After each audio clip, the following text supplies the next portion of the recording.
నమస్కారం శిల్ప TV news కి స్వాగతం. ముందుగా ముఖ్యాంశాలు. పరిశుభ్రతతోనే కరోనాను కట్టడి చేయవచ్చన్న ఎమ్మెల్యే శిల్పా రవిచంద్ర కిషోర్ రెడ్డి. పేదలకు అండగా ఉంటామన్న ఎమ్మెల్యే శిల్పా రవిచంద్ర కిషోర్ రెడ్డి. నిబంధనలు పాటిస్తూ వ్యాపారులకు సహకరించాలన్న హోటల్ యజమానుల సంఘం ప్రతినిధులు. తాగునీటి సమస్యను పరిష్కరించాలన్న సిపిఐ నాయకులు. భవన నిర్మాణ కార్మికులను ఆదుకోవాలన్న ఐఎఫ్టియు ప్రతినిధులు. ప్రభుత్వ మార్గదర్శకాలను తప్పనిసరిగా పాటించాలన్న మున్సిపల్ కమిషనర్ వెంకటకృష్ణుడు. ప్రభుత్వం ప్రతిష్టాత్మకంగా చేపట్టిన మన పరిశుభ్రత కార్యక్రమాన్ని గోస్పాడు మండలం జూలేపల్లి గ్రామంలో ఎమ్మెల్యే శిల్పా రవిచంద్ర కిషోర్ రెడ్డి సోమవారం లాంఛనంగా ప్రారంభించారు. పైలట్ ప్రాజెక్టు కింద ఎంపిక చేసిన జూలేపల్లి గ్రామస్తులను భాగస్వామ్యం చేస్తూ పరిశుభ్రతపై స్వయాన ఎమ్మెల్యే ప్రతిజ్ఞ చేయించారు.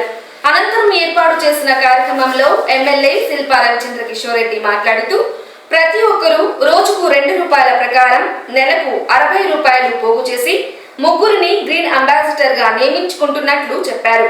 ప్రభుత్వం ప్రతిష్టాత్మకంగా చేపట్టిన పైలట్ ప్రాజెక్టును కలసికట్టుగా విజయవంతం చేద్దామని పిలుపునిచ్చారు.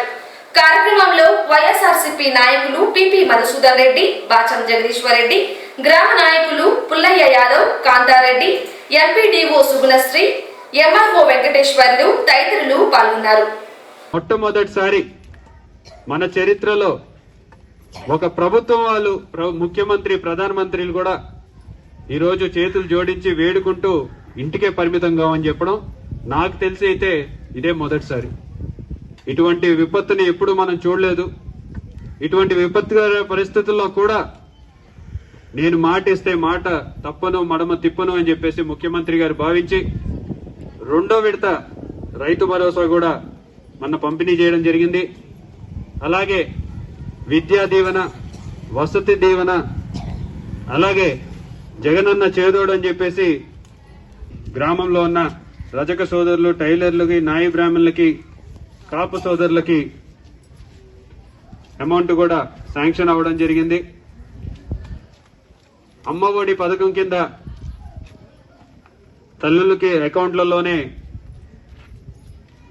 అమౌంట్ జమ చేయడం జరిగింది. ₹15,000 ఆ బిడ్డల చదువుల కోసం అని చెప్పేసి ముఖ్యమంత్రి గారు ఇవ్వడం జరిగింది. అలాగే నాడు నేడు కింద మన స్కూళ్ళని అభివృద్ధి చేయాలన్న ఉద్దేశంతో గతంలో పనులు చేసిన తర్వాత కూడా కాంట్రాక్టర్లకి బిల్లులు చెల్లించని పరిస్థితులు మనం చూసాం. మొట్టమొదటిసారి ముఖ్యమంత్రి గారు నిధులు కేటాయించి ఆ నిధుల నుంచి మీరు వాడుకొని పిల్లల బడులు బాగా తయారు చేయండి అని చెప్పేసి చెప్పడం ఇదే చరిత్రలో మొదటిసారి. ముఖ్యంగా మన బిడ్డలు బాగా చదువుకోవాలి. మన బిడ్డలు ఇంగ్లీష్ మీడియం చదువుకుంటే మన ఊరికే కాదు, మన రాష్ట్రానికి కాదు, వివిధ దేశాలకు కూడా వెళ్లే అవకాశం వాళ్ళకి లభిస్తుందని చెప్పేసి ఒక మంచి కార్యక్రమం, ఒక ఇంగ్లీష్ మీడియం స్కూళ్ళని ఏర్పాటు చేయడానికి సిద్ధపడ్డారు. అయితే దురదృష్టం ఏంటంటే మన ప్రతిపక్షం ఎప్పుడు కూడా మంచి చేస్తూ ఉంటే దాన్ని కూడా అడ్డుకట్ట వేయడం అనేది బాధాకరం. కాబట్టి ఇక్కడ ఇంతమంది తల్లులు ఉన్నారు. ఇంగ్లీష్ మీడియం చదువులు కావాలా వద్దా మీరే చెప్పాల. ఎవరికైనా తెలుగు మీడియం మాత్రమే కావాలన్న వాళ్ళు ఎవరైనా ఉన్నారా? ఈ ₹60 కోసం ఆలోచిస్తే మన పక్కనున్న చెత్తను కూడా తీసేయడానికి ఎవరు మనుషులు దొరక్క మనమే చేసుకోవాల్సిన పరిస్థితి. కాబట్టి ₹60 ఎవరికి కూడా భారం కాదు. ఈ పైలట్ ప్రాజెక్ట్ ని మన ఈ 2 ఊర్లు గాని నిజంగా పరిశుభ్రంగా ఉంచుకొని దీన్ని ఒక ఆదర్శ గ్రామాల్లాగా మనం తయారు చేసుకోగలిగితే ఇదే పద్ధతిలో మొత్తం యావత్ ఆంధ్రప్రదేశ్ లో ఉన్న ప్రతి గ్రామం కూడా బాగుపడే అవకాశం ఉంటుంది. కాబట్టి ఇక్కడున్న పెద్దలకి, గ్రామస్తులందరికీ కూడా ఒకటే విన్నపం, ప్రతి ఒక్కరం కూడా ఈ ప్రతిజ్ఞ చేద్దాం. మన ఊరిని, మన ఇంటిని, మన పరిసరాల్ని పరిశుభ్రంగా ఉంచుకుందాం. ఈ గ్రీన్ అంబాసిడర్లు అని చెప్పేసి ఇక్కడే మన వాళ్ళు 3 ఉన్నారు. వీళ్ళ ముగ్గురికి కూడా ₹6,000 లాగా జీతం ఇస్తూ ₹18,000 వీళ్ళ ముగ్గురికి జీతం అవుతే మిగతావి ట్రాలీలు గాని లేకపోతే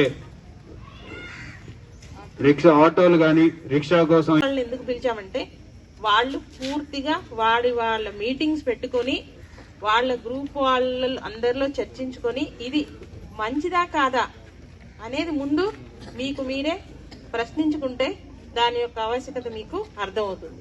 కాబట్టి ఈ కార్యక్రమాన్ని సక్సెస్ చేస్తారని అనుకుంటున్నాం. ఇంకా మనకి ఈ ప్రభుత్వం ఏర్పడిన 1 సంవత్సరంలోనే గ్రామ వాలంటీర్లు, గ్రామ సచివాలయం, ఇప్పుడు మీరు ఏది కావాలన్నా గ్రామ సచివాలయానికి వెళ్తే సరిపోతుంది కదా. ఏ అర్జీ ఇవ్వాలన్నా మీకు ఏ సమస్య వచ్చినా ముందు గ్రామ సచివాలయానికి వెళ్తున్నారు. బాగా సచివాలయం తయారైంది, అంత ఇన్ఫ్రాస్ట్రక్చర్ వచ్చింది. తర్వాత అన్ని స్కీమ్స్ కూడా సచివాలయం నుంచి మనం తీసుకుంటున్నాం. ఇప్పుడు 13 రకాల స్కీమ్స్ మనకి అందరు కూడా బెనిఫిషియర్ని సెలెక్ట్ చేసి మనము పంచుకోవడం జరిగింది. అందరికి ఆర్థిక సహాయం వాహన మిత్ర కింద నిన్ననే 2వ విడత కూడా మేము కొత్త వాళ్ళతో పాటు 2వ విడత కూడా వేయడం జరిగింది. అది కాకుండా ప్రతి నెల కూడా రాష్ట్ర ప్రభుత్వ ఆదేశాల ఈ రోజు 1వ తారీఖు ఇప్పటికి 92% పెన్షన్స్ డిస్ట్రిబ్యూషన్ 9:30 కల్లా కంప్లీట్ అయింది సార్. పట్టణ సమీపంలోని చిన్న చెరువు కట్ట, మూలమఠం ప్రాంతాలకు చెందిన బాధితులకు వైఎస్ఆర్ బీమా కింద మంజూరైన ఆర్థిక సాయాన్ని ఎమ్మెల్యే శిల్పా రవిచంద్ర కిషోర్ రెడ్డి సోమవారం అందజేశారు. అనారోగ్యంతో మృతి చెందిన సారంగి సుంకన్న, అడ్డాకుల రాజు కుటుంబాలకు ఒక్కొక్కరికి మంజూరైన 2 లక్షల రూపాయల చెక్కులను వార్డు ఇన్ఛార్జ్ పురంధర్ కుమార్ సమక్షంలో పంపిణీ చేశారు. స్థానిక పార్టీ కార్యాలయంలో ఏర్పాటు చేసిన కార్యక్రమంలో ఎమ్మెల్యే మాట్లాడుతూ నిరుపేదలకు అండగా ఉంటామని చెప్పిన మాటను ముఖ్యమంత్రి వైఎస్ జగన్మోహన్ రెడ్డి నిలబెట్టుకున్నారన్నారు. వైఎస్ఆర్ బీమా పథకంలో రిజిస్టర్ చేసుకున్న లబ్ధిదారులకు ఆర్థిక సాయం అందుతుందన్నారు. పథకంలో ఎక్కడా కమిషన్లకు, అవినీతికి ఏమాత్రం తావు లేకుండా నేరుగా లబ్ధిదారుల ఖాతాలో జమ అవుతాయని ఎమ్మెల్యే చెప్పారు. నంద్యాలకి సంబంధించిన చెరువు కట్ట దగ్గర నివసిస్తున్న 2 సోదరులు ఆకస్మికంగా మృతి చెందడం వల్ల వైఎస్ఆర్ బీమా కింద వారికి 2 కుటుంబాలకు కూడా 2 లక్షల రూపాయలు ప్రభుత్వం వారు ఇవ్వడం జరిగింది. దానికి ముఖ్యమంత్రి గారికి ప్రత్యేకమైన ధన్యవాదాలు తెలియజేసుకుంటున్నాం. ఈరోజు పేదవాళ్ళందరికీ కూడా అండగా నిలుస్తానని చెప్పేసి ఏదైతే మాట ఇచ్చారో ముఖ్యమంత్రి గారు, ఆ మాట నిలబెట్టుకుంటూ వైఎస్ఆర్ బీమా అని చెప్పి ప్రవేశపెట్టి వైఎస్ఆర్ బీమా కింద ఎవరైతే రిజిస్టర్ చేసుకుంటారో అటువంటి పేదవారికి తక్షణమే దహన కార్యక్రమాలకు కూడా 5,000 రూపాయలు ఇవ్వడం జరిగింది. అలాగే వారి అకౌంట్లలో 2 లక్షల రూపాయలు కూడా ఆల్రెడీ క్రెడిట్ అవ్వడం కూడా జరిగింది. ఎక్కడా కూడా ఎటువంటి అవినీతికి తావు లేకుండా, ఎవరికి కమిషన్లు ఇవ్వాల్సిన పని లేకుండా వారి అకౌంట్లలోనే ఈ అమౌంట్ పడడం, ఈ 2 లక్షల రూపాయలతోటి వారి కుటుంబానికి అండగా నిలుస్తున్నందుకు ముఖ్యమంత్రి గారికి ప్రత్యేకమైన ధన్యవాదాలు. చనిపోయినాడు గుండె దెబ్బతో. మా 2 లక్షలు బీమా పథకం వినవన్నాయి. జగన్మోహన్ రెడ్డికి ఈ సార్లకు కృతజ్ఞతలు. మా నాయన చనిపోయినందుకు వల్ల మాకేం తెలియవు. పురంధరణ వచ్చి మాకు ఇలా బీమా పథకం కింద చేపించి 2 లక్షల రూపాయల అకౌంట్లో ఉన్నాయి. వైఎస్ఆర్కి జగన్మోహన్ రెడ్డి ధన్యవాదాలు. ఈరోజు నంద్యాల పట్టణంలో 6వ వార్డులో ఉన్నటువంటి నివసిస్తున్నటువంటి సారంగి సుంకన్న, అలాగే అడ్డాకుడు రాజు అనే 2 వ్యక్తులు చనిపోయి దాదాపుగా 2 నెలలు అవుతున్నది. మేము వీళ్ళు చనిపోయిన వెంటనే మా వాలంటీర్లు వాళ్ళను ఇట్లా చనిపోయిన విషయం తెలుసుకొని మాకు చెప్తానే వాళ్ళకు వైఎస్ఆర్ బీమా పథకం ఉందని నేను చెప్పి వాళ్ళకు ఆ రోజు బీమా చేయించాను. ఆ చేయించినందుకు కారణంగా ఈరోజు వాళ్ళకి అకౌంట్లో 2 లక్షల రూపాయలు వాళ్ళకు ముఖ్యమంత్రి గారు వైఎస్ఆర్ బీమా పథకం కింద వాళ్ళ అకౌంట్లో వేశారు. కాబట్టి మేము ముఖ్యమంత్రి గారికి, అలాగే మా ప్రభుత్వంకి, మరి మా ఎమ్మెల్యే గారికి నేను ప్రత్యేకంగా ధన్యవాదాలు చెప్తున్నాను. ఈ చేయడానికి కారణం మా వాలంటీర్లు అరువు గుర్తించి అన్న ఇట్లా మా క్లస్టర్లో వాళ్ళు చనిపోయారని చెప్పినందుకే నేను స్పెషల్గా మేము నా వాలంటీర్ అయినటువంటి ఆ క్లస్టర్స్ ఉన్నటువంటి అర్షద్ కుమార్, అర్షద్ బాషా, అలాగే శ్రీనివాసులు ఇద్దరికి నేను థ్యాంక్స్ చెప్తున్నాను. పట్టణంలో వ్యాపారం చేసుకునేందుకు వెసులుబాటు కల్పించాలని కోరుతూ హోటల్ యజమానులు సోమవారం మున్సిపల్ కమిషనర్ వెంకట కృష్ణుడుకు విన్నవించారు. కరోనా నియంత్రణ నేపథ్యంలో లాక్డౌన్ నిబంధనలు పాటిస్తూ వ్యాపారాలు చేసుకుంటామని, నిర్ణీత వేళల్లో నిర్వహించేందుకు అనుమతి ఇవ్వాలని వారు కోరారు. అనంతరం వారు మీడియాతో మాట్లాడుతూ హోటళ్లలో కేవలం పార్సిల్ సర్వీస్ కు మాత్రమే అనుమతించారని, ఉదయం 7 గంటల నుండి సాయంత్రం 8 గంటల వరకు నడుపుకోవాలని సూచించారు. హోటళ్ల వద్ద ప్రజలు, వినియోగదారులు భౌతిక దూరాన్ని పాటిస్తూ సహకరించాలని కోరారు. ఈరోజు నంద్యాల హోటల్స్ అసోసియేషన్ తరఫున అందరూ హోటల్ యజమానులందరూ మున్సిపల్ ఆఫీస్ చేరుకొని కొందరు మున్సిపల్ కమిషనర్ గారిని hotels, tiffin centres, ice cream parlours, bakery ఇవన్నీ తెరుచుకున్నట్టుగా మున్సిపల్ కమిషనర్ గారిని మనం రిక్వెస్ట్ చేయడంతో కమిషనర్ గారు మనకి ఉదయం 7 గంటల నుండి రాత్రి 8 గంటల వరకు మనకి వ్యాపారం చేసుకోవడానికి పర్మిషన్ ఇవ్వడం జరిగింది. ఎందుకంటే మనము ఇప్పటికే ఈ ఆతిథ్య రంగం హోటల్స్ చాలా నష్టపోవడంతో వీళ్ళు మిగతా షాపులన్నీ రకరకాల షాపులన్నీ తెరుచుకోవడానికి పర్మిషన్ ఇచ్చినాడు. మనకు లాస్ట్కి పర్మిషన్ ఇవ్వడం జరిగింది. దీంతోపాటు మనకి ఓన్లీ పార్సల్ వరకే అమ్మడానికి కమిషనర్ గారు పర్మిషన్ ఇచ్చారు. దీంతోపాటు ఈ సోషల్ డిస్టెన్స్ మెయింటైన్ చేసేదానికి వాళ్ళు ఇన్స్ట్రక్షన్స్ ఇచ్చారు. కాకపోతే మన వరకైతే వ్యాపారంలో మనం సోషల్ డిస్టెన్స్ కస్టమర్లకు చెప్పడం అయితేమి, అలాగే మన వర్కర్స్ కూడా మనం నీట్గా మెయింటైన్ చేసేందుకు అందరూ సుముఖంగానే ఉన్నారు. కాకపోతే దీనికి ప్రజలు మా కస్టమర్స్ కూడా సోషల్ డిస్టెన్స్ మెయింటైన్ చేసి మన వ్యాపారానికి వారు సహకరించాల్సింది కోరుతున్నాం. నంద్యాల హోటల్స్ వచ్చిన పెద్దలందరూ కూడా వచ్చి ఈరోజు కమిషనర్ గారిని కలిస్తే కమిషనర్ గారు ఈరోజు జూన్ 1వ తేదీ మార్నింగ్ 7 నుంచి నైట్ 8 వరకు హోటల్ తిరగడానికి అనుమతి ఇచ్చారు. అందుకు కమిషనర్ గారికి దీన్ని సహకరించినటువంటి ఎమ్మెల్యే శిల్పా రవిచంద్ర కిషోర్ రెడ్డి గారికి కృతజ్ఞతలు తెలుపుతున్నాము. హోటల్స్ అందరి తరపున, నంద్యాల హోటల్స్ అందరి తరపున మేము కూడా నంద్యాల హోటల్స్ అన్నీ కూడా శానిటైజరు, తర్వాత సోషల్ డిస్టెన్సు మెయింటైన్ చేస్తూ నీట్నెస్ కూడా, హైజీన్ కూడా మెయింటైన్ చేసి నంద్యాల ప్రజలందరికీ కూడా మేము కూడా మా వంతు సహకారంగా సేవలు అందిస్తామని మీ ద్వారా తెలుపుతున్నాం. ఎక్కడ సిట్టింగ్ లేదు, ఓన్లీ పార్సిల్స్ మాత్రమే తీసుకెళ్లాల్సిందిగా ప్రజలందరినీ కూడా కోరడం జరిగింది. ప్రజలందరూ కూడా పార్సిల్స్ మాత్రమే తీసుకెళ్లి హోటల్ యజమానులకు సహకరించాలి. హోటల్లో కూర్చుంటామని చెప్పి ఇబ్బంది పెట్టకూడదు. దయచేసి ప్రజలందరూ ఈ అవకాశాన్ని సద్వినియోగం చేసుకొని వ్యాపారస్తులందరికీ కూడా సహకరించాలని కోరుకుంటున్నాం.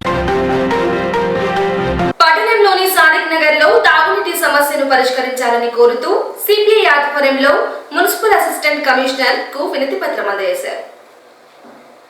కాలనీలో రోజు మార్చి రోజు నీటిని సరఫరా చేయడంతో తీవ్ర ఇబ్బందులు ఎదుర్కొంటున్నారంటూ సిపిఐ ఎమ్మెల్యేలు, డెమోక్రసీ నాయకులు ఆవేదన వ్యక్తం చేశారు. అనంతరం కార్యాలయం ఆవరణంలో పీడీఎస్యు నాయకులు రఫీ మాట్లాడుతూ రోజు మార్చి రోజు అరగంట సమయం మాత్రమే నీటిని సరఫరా చేస్తున్నారని వాపోయారు. నీటి కోసం స్థానికులు నానా అవస్థలు పడుతున్నారని, ఆందోళన చేస్తే 2 రోజులు వదిలి మరలా యథాప్రకారం సరఫరా చేస్తున్నారన్నారు. కాలనీ వాసుల ఇబ్బందులను దృష్టిలో ఉంచుకొని అధికారులు స్పందించి సక్రమంగా నీటి సరఫరా చేయాలని, లేని పక్షంలో ఆందోళన ఉధృతం చేస్తామని హెచ్చరించారు. సిపిఎంఎల్ డెమోక్రసీ పార్టీ ఆధ్వర్యంలో అసిస్టెంట్ కమిషనర్ గారికి వినతి పత్రం ఇవ్వడం జరిగింది. సాదిక్ నగర్లో నూనెపల్లె సాదిక్ నగర్ 26 వార్డుల్లో తాగునీటి సమస్య పూర్తిగా ప్రజలంతా ఇబ్బంది పడతారు. తాగునీటి సమస్య తక్షణమే పరిష్కరించాలని చెప్పి ఈరోజు మున్సిపల్ అసిస్టెంట్ కమిషనర్ గారు వినతి పత్రం చేయయింది. ఎందుకంటే నీళ్ళు వచ్చే 2 రోజులకు ఒకసారి, దాదాపు నీళ్ళు రాగా ప్రజలంతా ఇబ్బంది పడతారు. 2 రోజులకు ఒకసారి నీళ్ళు వచ్చినా దాదాపు 10 నిమిషాల నుంచి 15 నిమిషాల వరకు నీళ్ళు రావు. ఇప్పటికైనా మున్సిపల్ కమిషనర్ గారు సాదిక్ నగర్లో తాగునీటి సమస్యను తక్షణమే పరిష్కరించాలా. లేని పక్షంలో సాదిక్ నగర్ ప్రజల వాసులతో కలిసి సిపిఎంఎల్ డెమోక్రసీ పార్టీ ఆధ్వర్యంలో ఖచ్చితంగా మున్సిపల్ ఆఫీస్ ముట్టడిస్తామని చెప్పి సిపిఎంఎల్ డెమోక్రసీ పార్టీగా హెచ్చరిస్తున్నాం. 27వ వార్డుకు సంబంధించి సాదిక్ నగర్లో త్రాగునీరు సరఫరా సక్రమంగా జరగట్లేదని, అట్లాగే సంబంధిత సిబ్బందికి తెలియజేసినప్పటికీ వారు సరైన చర్యలు తీసుకోవటం లేదని సిపిఐఎంఎల్ న్యూ డెమోక్రసీ పార్టీ తరఫున దరఖాస్తు రావడం జరిగింది. ఈ దరఖాస్తుని కమిషనర్తో చర్చించి ఎంఈ గారికి పంపి ఆ వాట్సాప్పై సక్రమంగా నీరు సరఫరా అయ్యేటట్టు, అందరికీ అందుబాటులో నీరు సరఫరా జరిగేటట్టు చర్యలు తీసుకోవడం జరుగుతుంది. లాక్డౌన్ నేపథ్యంలో ఆర్థికంగా నష్టపోయిన భవన నిర్మాణ కార్మికులను ఆదుకోవాలని కోరుతూ ఐఎఫ్టియు ఆధ్వర్యంలో కార్మిక శాఖ అధికారి కేశన్నకు వినతి పత్రం అందజేశారు. 2 నెలలుగా లాక్డౌన్ దృష్ట్యా కార్మికులు ఉపాధి కోల్పోయి కుటుంబాలు పడుతున్న ఆర్థిక ఇబ్బందులను కార్మిక సంఘాల నాయకులు లేబర్ అధికారి దృష్టికి తీసుకెళ్లారు. ఈ సందర్భంగా కార్మిక సంఘం నాయకులు శంకర్ మాట్లాడుతూ కార్మిక కుటుంబాలు ఆర్థికంగా నష్టపోయి సతమతమవుతున్నారని అన్నారు. 2 నెలలు గడిచిపోయినప్పటికీ కేంద్ర ప్రభుత్వం నేటికి ఎలాంటి ఆర్థిక సాయం అందించలేదని ఆరోపించారు. ప్రభుత్వం తక్షణమే స్పందించి అసంఘటిత రంగంలోని కార్మికులు, వలస కార్మికులను వెంటనే ఆదుకోవాలని కోరారు. ప్రకటించినటువంటి లాక్డౌన్ కారణంగా గత 2 మాసాలకు పైగా భవన నిర్మాణ కార్మికులు, ఇతర నిర్మాణ రంగ కార్మికులు ఉపాధి కోల్పోయారు. మరి రెక్కాడిదే కానీ డొక్కాడినటువంటి భవన నిర్మాణ కార్మికులు ఉపాధి లేకపోవడంతో ఒకవైపు కుటుంబ భారము, ఇంటి అద్దెలు మరియు ఇతర ఖర్చులతో ఆర్థికంగా సతమతమవుతున్నారు. మరి కేంద్ర ప్రభుత్వము ఇంతవరకు రాష్ట్ర ప్రభుత్వము రెండు కూడా భవన నిర్మాణ కార్మికులకు ఎలాంటి ఆర్థిక సాయము అందించలేదు. కావున ఇవాళ మేము ఐఎఫ్టీయుగా ఈ దేశంలో ఉన్నటువంటి అసంఘటిత రంగంలో ఉన్నటువంటి భవన నిర్మాణ కార్మికులకు, వలస కార్మికులను వెంటనే ఆదుకోవాలని చెప్పేసి మేము ఈ సందర్భంగా డిమాండ్ చేస్తున్నాం. ఈ BOC నిధులు, భవన నిర్మాణ ఇతర నిర్మాణ రంగానికి సంబంధించినటువంటి సంక్షేమ బోర్డు ఉంది. దాంట్లో 100 కోట్ల రూపాయలు నిధులు ఉన్నాయి. అయినప్పటికీ ఆ భవన నిర్మాణ కార్మికుల సంక్షేమానికి ప్రభుత్వం ఖర్చు పెట్టలేదు.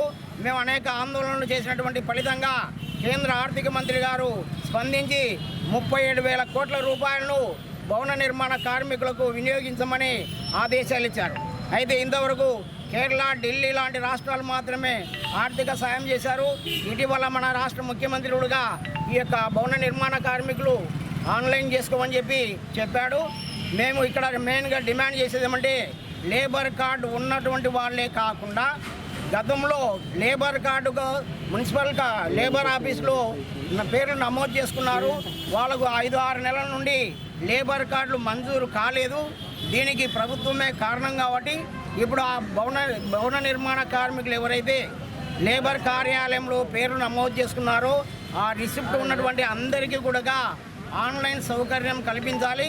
వారికి కూడా ఆర్థిక సాయం ప్రకటించాలని చెప్పి ఐఎఫ్టీగా మేము డిమాండ్ చేస్తాం. కార్మికుల సమస్యలపై స్పందించిన కార్మిక శాఖ అధికారి కేశన్న మాట్లాడుతూ, కార్మిక శాఖ గుర్తింపు కార్డులు కలిగిన కార్మికులకు సాయం అందుతుందన్నారు. గుర్తింపు కార్డుతో పాటు ఆధార్, బ్యాంకు ఖాతా నెంబర్, మొబైల్ నెంబర్ వివరాలతో దరఖాస్తు చేసుకోవాలని సూచించారు. ఎలాంటి మధ్యవర్తుల ప్రమేయం లేకుండా నేరుగా కార్యాలయంలో దరఖాస్తులను అందజేయాలని ఆయన కోరారు. కేంద్ర ప్రభుత్వము భవన నిర్మాణ కార్మికుల కొరకు ఈ లాక్డౌన్ పీరియడ్లో నష్టపోయినందువల్ల ఆర్థిక సహాయం అందించాలనే ఉద్దేశంతో భవన నిర్మాణ కార్మికులు ఎవరైతే గుర్తింపు కార్డు పొందారో కార్మిక శాఖ నుంచి వారికి ఆర్థిక సహాయం చేయాలనే ఉద్దేశంతో వాళ్ళ బ్యాంక్ అకౌంట్లను కోరడమైంది. వాళ్ళ బ్యాంక్ అకౌంట్తో పాటు లేబర్ కార్డు, ఆధార్ కార్డు, వాళ్ళ సెల్ నెంబర్ తీసుకొని వస్తే మనము ఆన్లైన్ పోర్టల్లో ఎక్కించి వాళ్ళకు సహాయం వచ్చేటట్టుగా ప్రయత్నిస్తాము. గవర్నమెంట్ ఆదేశాలు ఇందులో ఎలాంటి మధ్యవర్తుల ప్రమేయం లేకుండా ఎవరికి వారే స్వయంగా వచ్చి వాళ్ళ యొక్క పత్రాలను ఈ ఆఫీస్ నందు ఏర్పాటు చేసిన డ్రాప్ బాక్సుల్లో వేయవలసిందిగా కోరుచున్నాము. ఇందులో ఎవరికి కూడా ఎలాంటి ప్రలోభాలకు లోను కావద్దని మనవి చేస్తున్నాం. మరి భవన నిర్మాణ కార్మికులకు ముఖ్యంగా తెలియపరచేది ఏమనగా, ఒకరికి ఒకరు భౌతిక దూరాన్ని పాటించి తమ యొక్క Aadhaar card, bank account, labour కార్డును తెచ్చి ఆఫీస్ నందు ఏర్పాటు చేసిన డ్రాప్ బాక్స్లో వేసి వెళ్ళవలసిందిగా కోరడమైనది. ఒకరికొకరు తోసుకోవద్దండి. కరోనా వల్ల చాలా ఇబ్బందులు పడతారు ప్రజలు. దీన్ని అర్థం చేసుకొని, అంటే దీనికి ఒక టైం లిమిట్ అంటూ లేదు. మీరు ఒకే రోజు అందరు రావాలనే ఉద్దేశం అని కూడా కాదు. రోజు మీరు ఎవరికి వీలైనప్పుడు వాళ్ళు వచ్చి ఇచ్చిపోతే చాలా మంచిది అని ఇందు మూలంగా తెలియజేస్తుంది. కరోనా వ్యాధి నిర్ధారణ పరీక్షలు పట్టణంలోని అర్బన్ హెల్త్ సెంటర్లలో ప్రతిరోజు నిర్ణీత వేళల్లో నిర్వహిస్తారని మున్సిపల్ కమిషనర్ వెంకటకృష్ణుడు తెలిపారు. కరోనా టెస్టులు నిలుపుదల చేశారంటూ వస్తున్న వదంతుల్లో ఏమాత్రం వాస్తవం లేదని, ఇది నిరంతర ప్రక్రియ అని కమిషనర్ స్పష్టం చేశారు. స్థానిక కార్యాలయంలో ఆయన మాట్లాడుతూ, కరోనా వైరస్ నిర్ధారణ పరీక్షలకు సంబంధించి పట్టణంలోని 5 అర్బన్ హెల్త్ సెంటర్లలో ర్యాపిడ్ టెస్టులు, ప్రభుత్వ ఆసుపత్రిలో ట్రూనాట్ పరీక్షలు నిర్వహిస్తున్నట్లు చెప్పారు. నిర్ణీత వేళల్లో ఆయా సెంటర్లలో నిర్వహించే పరీక్షలను 60 ఏళ్లు దాటిన వ్యక్తులతో పాటు అనుమానం ఉన్న ప్రతి ఒక్కరూ పరీక్షలు చేయించుకోవచ్చని తెలిపారు. అలాగే లాక్డౌన్ నిర్వహణపై కమిషనర్ మాట్లాడుతూ, ప్రజల సహకారంతో కరోనాను నియంత్రించగలిగామన్నారు. లాక్డౌన్ సడలింపు నిబంధనలు పట్టణమంతా వర్తిస్తాయన్నారు. హోల్సేల్, మండీ మర్చెంట్స్ వ్యాపారులు ఊరి చివర నిర్వహించుకోవాలని నెల తర్వాత పరిశీలించి అనుమతిస్తారని తెలిపారు. దుకాణాలు, హెయిర్ సలూన్స్ నిర్వహణలో నిబంధనలు తప్పనిసరిగా అని కమిషనర్ సూచించారు.